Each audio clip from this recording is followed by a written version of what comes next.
Welcome to the WRAL Daily Download. I'm Jack Hagel. Thousands of North Carolina kids struggle with reading, and experts say it's because a lot of them have been taught bad habits. That's leading to changes in North Carolina classrooms. WRAL Education Insider Emily Walkenhorst has been digging into it, and she joins us today to tell us about those changes. Later in the program, she'll give us tips for how parents can help their kids build reading skills. Emily, welcome back. Always great to be here. We've talked about reading scores before. There's a lot of room for improvement. Remind us of where we are right now. So, according to the most recent exams, it's not looking great. So, about 2 out of every 3 North Carolina third graders isn't reading proficiently on state tests. On national tests, which tend to be more rigorous, it's more, like 3 and 5 aren't reading proficiently. So North Carolina is investing big in what they're calling the science of reading. What is that? So the science of reading is basically this a set of ideas. You talk to different researchers and you read different reports. There's kind of like a theme of a handful of ideas of you need to have good awareness of letters and sounds and how they all string together. So kind of this basic idea of phonics, phonemic awareness. But then, the science of reading is really focused on some of those building blocks. And then you also add in you have to, go over vocabulary and things like that. But basically what the science of reading is very focused on making sure that students have those initial letters and sounds, really mastered, have those skills really mastered. And you want to make sure that you're not teaching students necessarily whole words or giving them clues to figure out what a word they don't recognize is. You want to make sure they're reading everything really letter by letter. The idea is that you read by going over letter by letter. It's not this natural thing you pick up, kind of like just language, where you hear words when you're even just an infant and eventually you can speak them. Reading doesn't come quite as naturally. You really have to start with the letters. So what does that mean for teachers? What have they been up to, and how does it differ from what they were doing? So teachers are, right now they're undergoing a training through December 2024, I believe, is when the final cohorts will be done with this training. It's 2-year training. It's known just casually as LETRS training, LETRS. And what that is, the state spent over $50 million on this. This came from the General Assembly. Once conversation about the science of reading really started to take off nationwide, the General Assembly appropriated this money in 2021 to do this 2-year training. It's about 150 hours over 2 years. So if you divide that by the number of weeks a teacher teaches, that might be about 2 hours of extra work per week for the teacher. And it really just goes over some of these ideas behind how brains work when it comes to reading and how kids read. So that's what teachers are learning. How that's different is basically because previously, maybe you used a lot more things when the kids were really young to help them learn to read. Maybe you read what they call leveled readers, which is basically a book for children, a little picture book.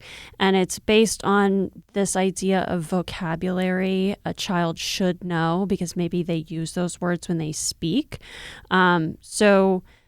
That leveled reader might be used where the child would read a sentence and they might come across a word they've never seen before. Maybe they know the word because they've said it before, but they've never seen it before in a book.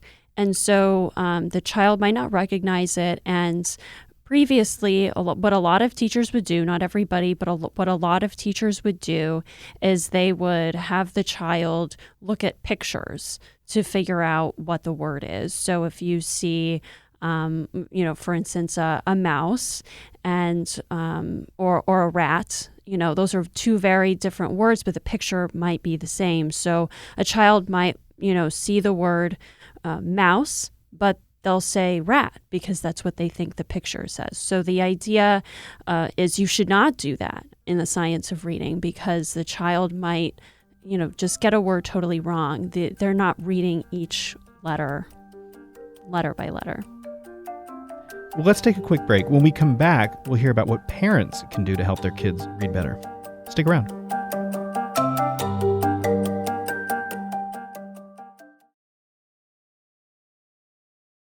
Welcome back to the WRAL Daily Download. We're talking with WRAL Education Insider Emily Walkenhorst about North Carolina's efforts to improve reading education in public schools. Emily, you spoke with researchers and you read studies and found that there were several components to successful reading education. What'd you find? So a lot of researchers and educators will point to about 5 different things. They'll say phonemic awareness, phonics, fluency, vocabulary, comprehension. What all of that really means is you basically need to know how every letter sounds, and maybe if it's a vowel, it might have multiple sounds, and you basically learn to string all that together. So that's what phonemic awareness and phonics are. And then you also need to build vocabulary, teaching students to use dictionaries, some of those types of skills. And the idea is eventually it'll come so naturally to them, they won't even have to think about it. You also learned that there are things parents can do to help their kids read. I'm hoping we can go through a few of them. First is simply reading to your children. Why is that effective? So there are a lot of reasons why it's effective. It's just creating a habit of reading, enjoying reading. I think that's maybe the most obvious one. It's also helping to expose your child to different vocabulary. So you might read different things to your child. It might be a book that you know your child isn't ready to read yet, but they might be ready to listen to you read. So that's when you would expose them to new words, new vocabulary, new concepts. But you can also read perhaps a simpler picture book to a much younger child, and you can help them go over each word. So maybe the child is the one who reads it, but you kind of help them if they get to a word they don't recognize. You can help them sound out each letter. You also report that clapping is a reading tool. What's that about?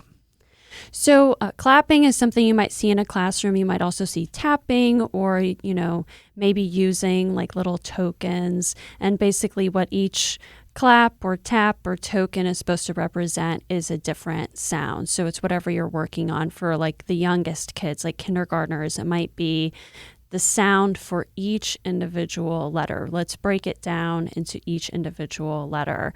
For somewhat older kids, maybe first, second grade, you might do that for sounds. So for the word fear, it might be fa, ear. So it's 4 letters, but you're really just breaking it down into those 2 sounds. And so you might try to tap or clap or use tokens to indicate what each sound is. One thing I found really interesting is that the use of context clues isn't as helpful as one might think. No, it's not. So there was thinking for a long time that it was helpful. If you saw a picture of something and maybe you had never seen the word cow before, but you recognize a picture of a cow, you might correctly identify it and be able to move on. So it's not necessarily that it was always inaccurate. Oftentimes it is accurate because you would look at a picture of a cow and you might not identify it as anything else. So it can help you maybe memorize some words. But what experts really caution against is that memorization itself, because what they really want you to do is be able to approach every word that's unfamiliar to you with a certain set of skills. So going letter by letter and figuring out what that word is. It also helps to observe the child read, right? Yes, it can. I've spoken with experts, even like parents of children with dyslexia. I spoke to even one parent who said they knew their child was having problems because the child would read a book to them, and it was a book they had read many times before, and they just weren't reading the words on the page. They had basically memorized the book, and she thought maybe that was odd. My child's struggling in class, but they've memorized this book. And that's kind of when it occurred to them, maybe my child has learned to read this book only by memorization. You spoke with some teachers in the field about what their experiences are with these new teaching methods. What did you learn from them? So these teachers, they had kind of their own personal stories as a part of this, having children or, remembering their time as students. Stacy Pollock, who's a second grade teacher at Lacey Elementary, she recalled that when she was growing up, She didn't really know how to spell. She was not good at spelling. She had a middle school teacher who was frustrated with her class one day and just said, "Why can't y'all spell?" And they, really had no idea. It's like, well, we just can't spell. She didn't really think about it. But as she got older, she became a teacher. She actually was good enough at reading to go to college, get her degree in teaching. But she says now she thinks she just learned to memorize all of these words. When she eventually taught phonics in school, she had to teach herself phonics through learning how to teach it to her own students. And she said that's really when the light bulb went off in students' heads, and she thinks her students are performing much better now that she knows those things. So what's next? When will we know if these changes are actually working? So there are a lot of deadlines looming. This legislation was in 2021, but there's a significant rollout period because they have to do 2 years of training. Not everybody could do the training all at once. So the training for the teachers themselves, which is pre-kindergarten through fifth grade teachers, won't actually conclude for everyone until December 2024.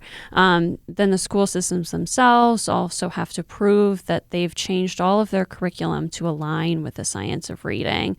And so then after that, you have this period of teachers really getting used to this new way of teaching. Essentially, what a lot of them have been asked to do is just rewrite a lot of lesson plans and use resources they hadn't used before.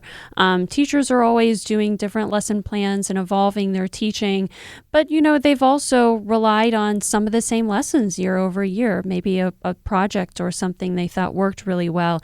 And so now you have to review all of those things and make sure that it's all aligns with this new philosophy that you're using. And, it's making sure books can be used properly. How can we use our leveled readers, which maybe we shouldn't be using? How can we repurpose them to work how we want them to work? So it'll be a handful of years, I think, before they feel comfortable, before state officials feel comfortable making a real assessment of it, because there is such a build-up process. Well, I know you'll be keeping an eye on it. Thanks, Emily. That's WRAL Education Insider Emily Walkenhorst for her in-depth coverage of the state's efforts to change reading education, and for tips on how parents can help their children improve reading skills. Visit the education section of WRAL.com. I'm Jack Hagel. Thanks for joining us, and thanks for listening to the WRAL Daily Download and for making us part of your morning routine. Another great way to get WRAL news is the Morning Briefing newsletter. It's a daily email with Triangle news, events, and headlines to help you get ready for the day. Sign up at WRAL.com/newsletter.